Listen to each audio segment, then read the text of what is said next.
Hey guys, Dominic Nesher here from Cribs, and today we've got another session of Knowledge Base, and we're here with Andrew Debono from Peak Wealth Management. Andrew's very kind to jump in and talk about some 5 hot tips for any first home buyers out there.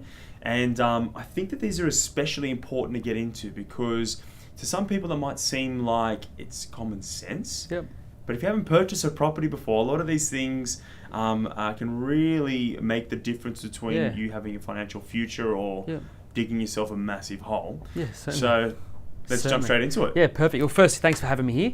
I feel like the first homeowners topic at the moment is quite interesting, and I'm getting a lot of questions about that through clients and whatnot. I thought I'd run it down, and I created sort of 5 tips which, if I look at when I purchased my first property, what were the things that I did and made sure I knew everything about. The first tip I've got is making sure you understand the costs involved when purchasing a property.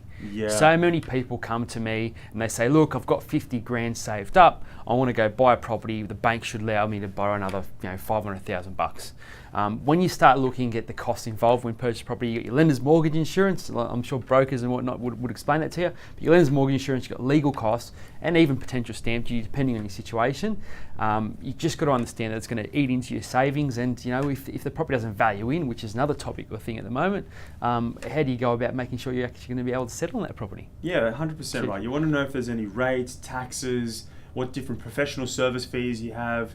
So that pile of money that you've saved up can quickly be eroded by a number of different people, taxes, and you want to make sure that you have more money in your account than not. So make sure you sit down, do your numbers, and understand all the costs that are involved. So that's a good number 1 point. Certainly.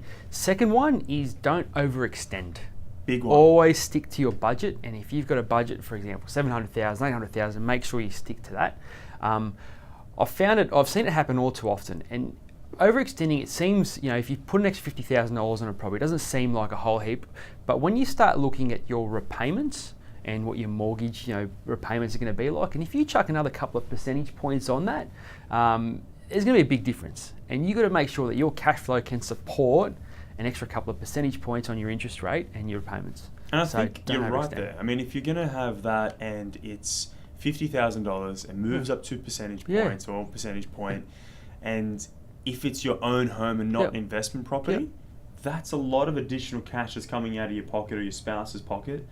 And if your spouse has a baby or someone gets let off work, it's there's cumulative effects with those costs. So understanding your budget, that's new car, it always comes up, but making sure you understand that. Credit cards. It's big. So it all starts accumulating. So budget, number 2. 100%, and stick with it. Okay. Number 3 is take advantage of all the government incentives there are out there.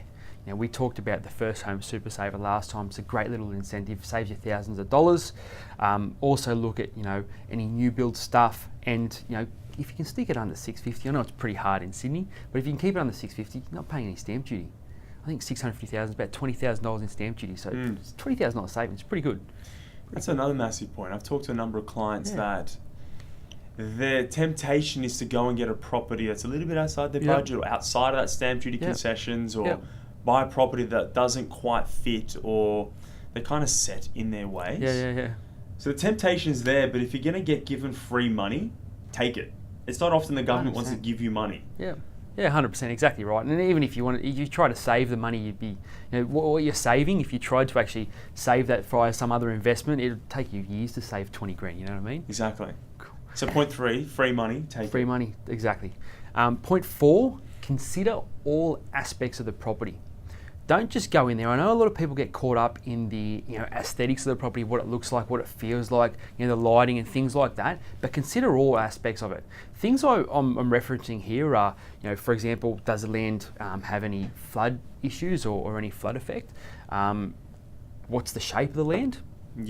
What's the shape of it? Is it an odd shape? Can you do anything with it? Exactly. Think about the long term.